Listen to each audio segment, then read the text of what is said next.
मंशा थी लूट खसूट और क्या मंशा थी इनकी। मोदी सरकार के आने की वजह से कोई फर्क पड़ा इस मोदी जी का इतना जरूर कहूँगा कि मोदी जी इंजेक्शन लगाने में सक्षम है।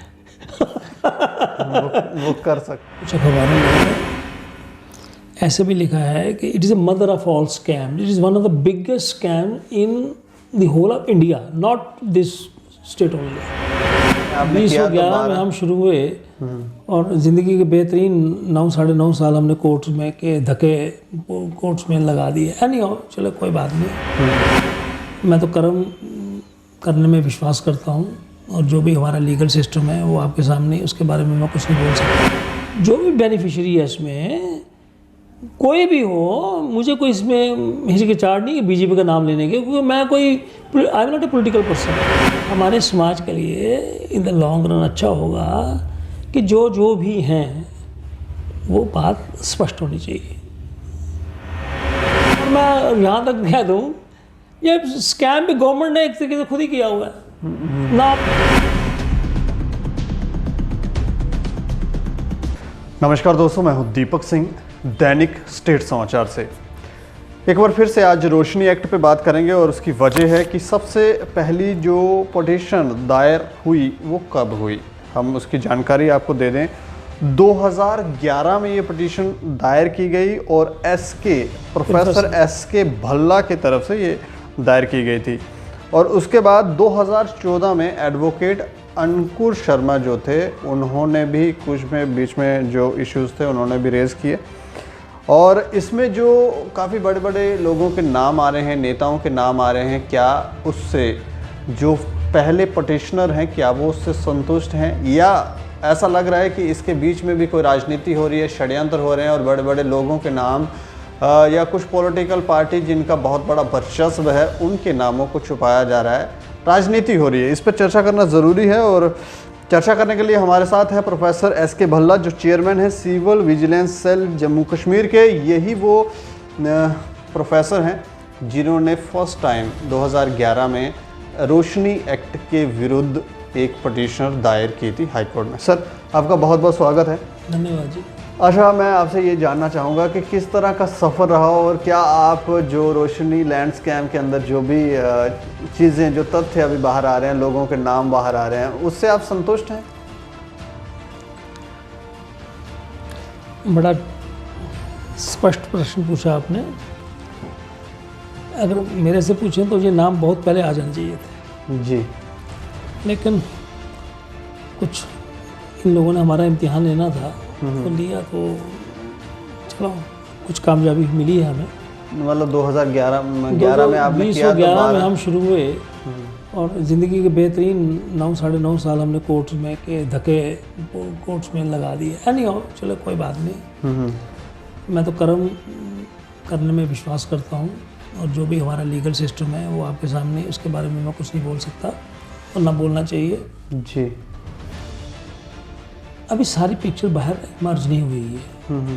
कभी एक लिस्ट आती है, कभी दूसरी आती है, कभी तीसरी आती है, पूरी पिक्चर बाहर नहीं है। लेकिन एक बात एस्टेब्लिश हो चुकी है, वो बात यह है कि ये बहुत बड़ा स्कैम है। और कुछ अखबारों ने ऐसे भी लिखा है कि it is a mother of all scam, it is one of the biggest scam in the whole of India, not this state only. बिल्कुल बिल्कुल। अब पहले हम एसीबी में चल रहे थे, एंटी करप्शन ब्यूरो में चल रहे थे और उनका जो प्रोग्राम था उससे तो हमें बड़ी मायूसी और बड़ी बेचैनी भी होती थी कि कुछ करेंगे भी या नहीं करेंगे। वो बेसिकली कुछ कर भी नहीं रहे थे खास कुछ। और अगर मैं यहाँ तक कहूँ कि वो इवन कोर्ट को भी एक खुशफहमी में रख रहे थे। Anyhow we are thankful to honourable जजेस of the honourable high court of J&K कि उन्होंने 68 पेज की जजमेंट जो कि वेबसाइट पे अवेलेबल है जी, उस पर कोई भी सिटीज़न उसको समझ सकता है, पढ़ सकता है, देख सकता है। उन्होंने कहा भाई ये मैटर जो है वो इन्वेस्टिगेट करेंगे CBI वाले जी। अब ये गेंद है उनके पाले में और वो क्या कर रहे हैं उसकी रोज़ की खबर आप लोगों के पास शायद मेरे से ज़्यादा रहती होगी। जी, बताइए। लेकिन इसके अंदर जो नाम जी आ रहे हैं सामने, उससे किसके आप नाम को उसके जैसे डॉक्टर फारूक अब्दुल्ला का नाम वो आया, तो नाम आ चुके हैं।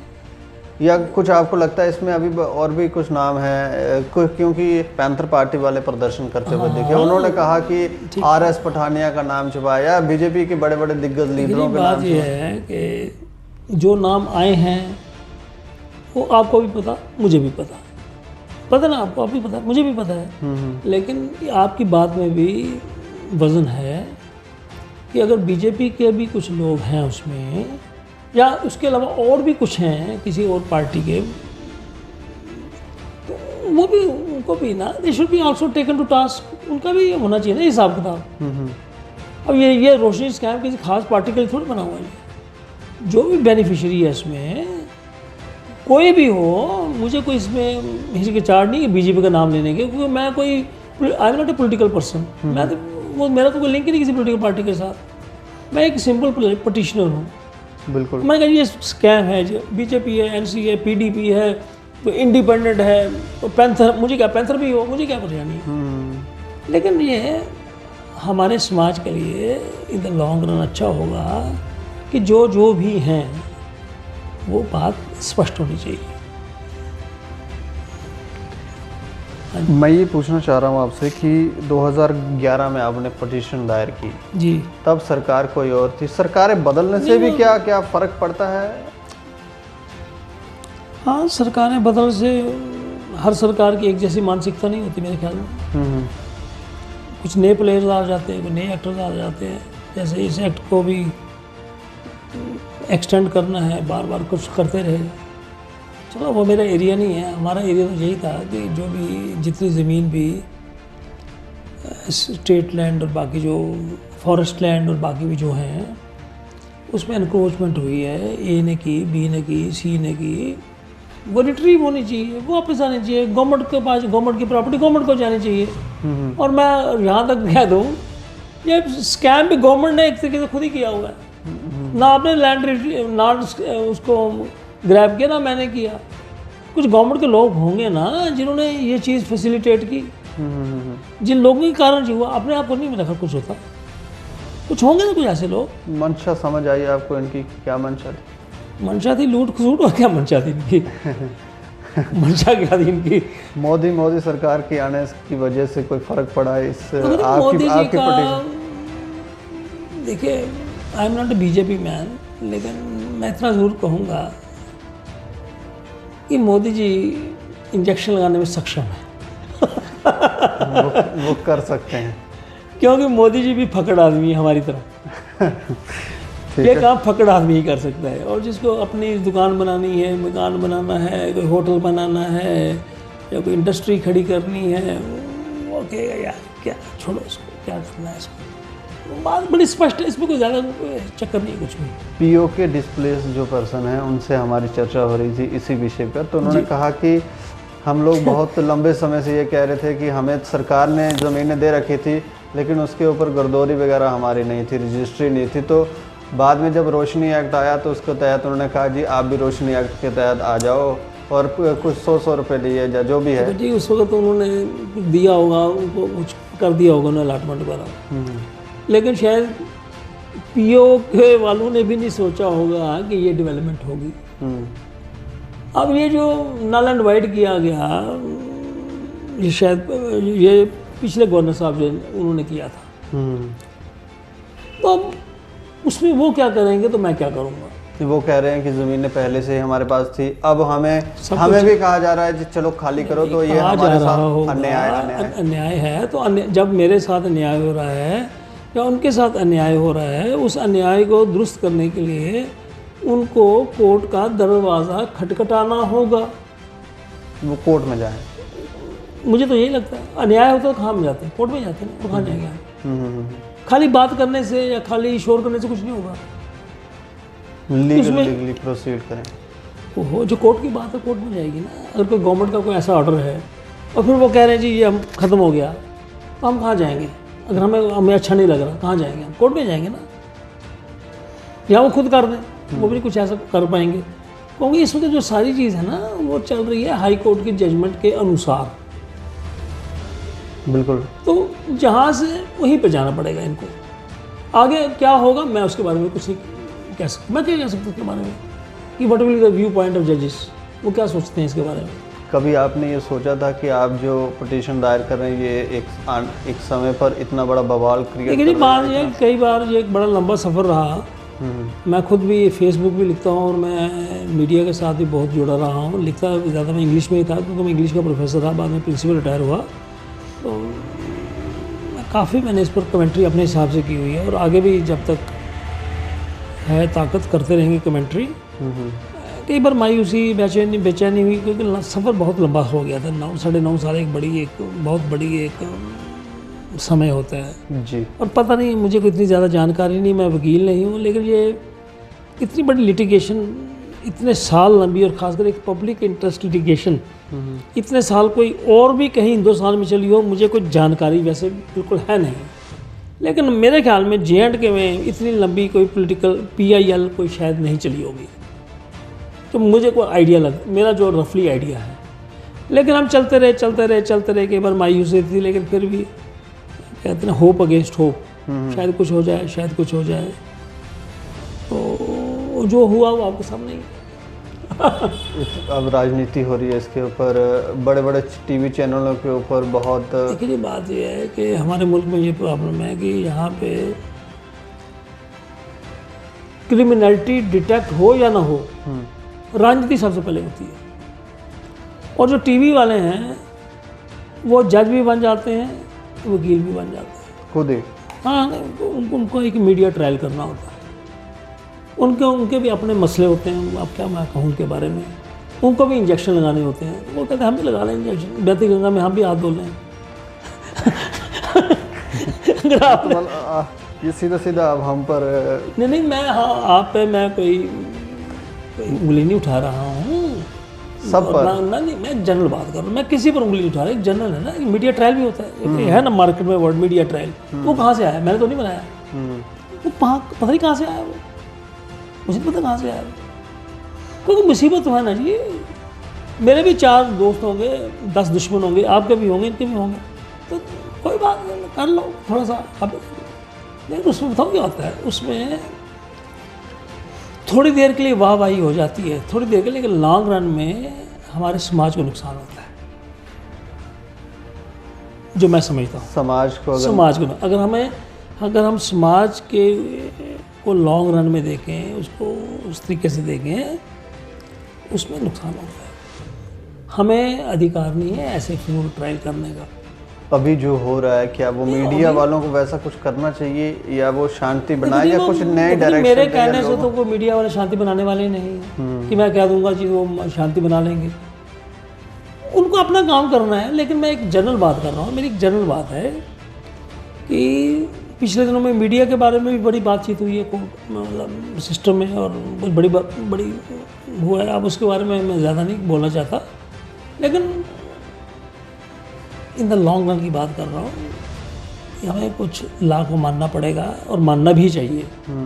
और उसके अनुसार जो बनता है वो होता रहे, उसमें क्या परेशानी है। उसमें वो बड़ा आदमी हो छोटा आदमी, उसमें क्या परेशानी है।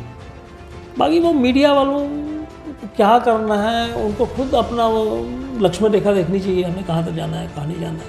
और मैं कह भी दूंगा तो मेरे कौन सुनने वाला मेरी बात स्पष्ट है। कुछ लोगों के नाम तो सामने आए हैं, कुछ लोगों के नहीं भी आए हैं। बिल्कुल। और इनका स्पष्टीकरण अगर हो तो उससे समाज को फायदा होगा। बिल्कुल होगा। आपकी बात से मैं बिल्कुल एग्री करता हूँ। कुछ लोगों के नाम ऐसा लगता हो है सकता, आपकी बात में वजन है। और मीडिया में भी कुछ ऐसी रिपोर्ट्स हैं कि जानबूझ के कुछ लोगों के नामों को छिपाया जा रहा है। अभी मैंने आपको बोला ना शुरू में ही, अभी पूरी पिक्चर आई नहीं है। और अगर हमारी नॉलेज में ये आया, लेकिन उसमें अथेंटिकेशन चाहिए। ऐसे नहीं, अथेंटिकेशन होनी चाहिए ना कि भाई जो बात की जा रही है उसमें रियलिटी है, सच है। और अगर आपकी नॉलेज में भी आ गया, मैं आपको भी रिक्वेस्ट करता हूँ, आप मुझे बताएं। और कोई बोलेगा नहीं कि मैं तो बोल दूंगा, मुझे क्या परेशानी है। तो मुझे इलेक्शन नहीं लड़ना है। मैंने वो नहीं बनना DD, क्या कहते हैं DD से डीडीसी इलेक्शन डीडीसी इलेक्शन मुझे नहीं लड़ना ना, मैं ठीक हूँ अपने आराम में। नहीं, ये लिस्ट जिस समय पे सामने आ रही है, जी जी।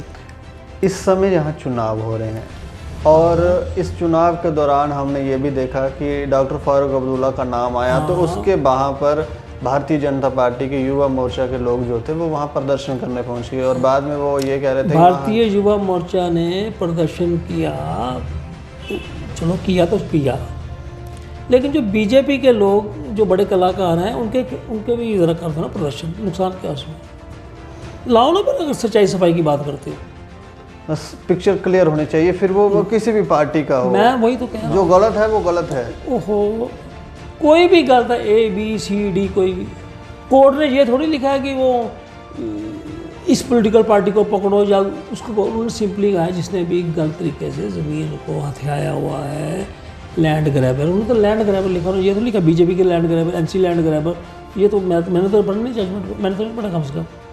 हर पार्टी के अंदर कोई ना कोई कहीं ना कहीं हर घर के अंदर भी हम अगर बात करें वो भी होता है, लेकिन जब अगर हम चाहते हैं कि हम अपनी स्टेट को थोड़ा भ्रष्टाचार से सीरियसनेस में, एक होता है मजाक में, तो सीरियसनेस में थोड़ा इसको साफ करना चाहते हैं, उसमें तो भैया पर सब जो भी है, AB जो कोई भी है उसका बात होनी चाहिए। अब बात इंटरेस्टिंग बात यह है कि मैं नाम नहीं किसी का लेना चाहता, पर वो बात बड़ी दूर पहुंच जाती है। बहुत लोग गोल मोल बात कर देते हैं, वो है जी, ये है जी, कौन है जी, अगर है तो बताओ ना, इतनी ऐसे कि नाम लेने से क्या हो जाएगा, मुझे अभी तक बात से भी नहीं आई। अगर मैं चोर हूँ तो कहना चाहिए ना ये ऐसे हैं, है जी, कोई बैठा है वहाँ पे है जी, इधर का है उधर का है, इस सस्पेंस सा बना कर रख देते हैं, लोगों को गुमराह करते हैं। करते हैं, आपके सामने सारी बातें पता है। आप पॉलिटिकल फ़ायदे के लिए करते हैं आपको लगता है? और ये राजनीति तो हमें लगता है 70 पॉलिटिकल फ़ायदे भी है, कुछ अपने भी भाईचारे होते हैं, दोस्ती भाईचारा अपने भी होते हैं। चलिए, एक प्रश्न मैं ये पूछना चाहूँगा आपसे कि साइंस कॉलेज के जो प्रिंसिपल हैं, जी जी, जिन्हें नोडल प्रिंसिपल जम्मू प्रोविंस का भी कहा जाता है, कुछ ऐसी बातें आ रही हैं कि कॉन्ट्रैक्चुअल लेक्चरर जो हैं उन्हें प्रताड़ित कर रहे हैं, अपने स्टाफ मेंबरों के ऊपर दोष जमा रहे हैं। आप भी प्रिंसिपल रहे हैं, प्रोफेसर हैं, ये सवाल इसीलिए मैं आपसे पूछ रहा हूँ, ऐसा करना क्या सही है, या इस तरह की कोई आपको नॉलेज में खबर है कि ये क्यों हो रहा है या क्या किया जा रहा है? बात भैया जी, जो कॉलेज का प्रिंसिपल होता है या यूनिवर्सिटी का वाइस चांसलर होता है, वो एक फादर फिगर होता है। वो जी, उसको खाली सारे स्टाफ का और बच्चों का और बाकी जो छोटे मुलाजिम हैं उन सबका ख्याल करना चाहिए। लेकिन यहाँ पे भी जैसे आपने कहा ना, वो ज़मीन के मसले में राजनीति है, यहाँ भी राजनीति होती है। ये कॉलेज और ये कॉलेज भी आजकल ना, यहाँ पे पढ़ाई आजकल तकरीबन ख़त्म हो चुकी है, यहाँ भी ये भी कुछ बन गए सेंटर पॉलिटिक्स के। इस तरह की कोई शिकायत आपके पास? नहीं, मेरी नॉलेज में कुछ बातें आई थी, और कुछ मैं फेसबुक, आपको पता ही है मैं रोज़ लिखता हूँ, आज भी कुछ एक खबर थी कि कोई कैट में इनका कोई मसला गया है कि वो जो ट्रिब्यूनल जो है वो उसमें जो आज की डेट में वो सेक्रेटरी साहब हैं, वो रोहेला साहब जी, और डायरेक्टर कॉलेजेस हैं, कोई कहते कोई पीरज़ादा साहब हैं, अब हमें कुछ नाम भी भूल गए लोगों के, मुझे भी रिटायर हुए काफ़ी देर हो गई, मैं सुना था कोई पीरज़ादा साहब हैं कोई डायरेक्टर कॉलेजेस, और नोडल प्रिंसिपल साहब जो हैं हमारे इधर साइंस कॉलेज में, और एक मेडिकल कॉलेज के प्रिंसिपल जी हैं कोई दिलीप जी।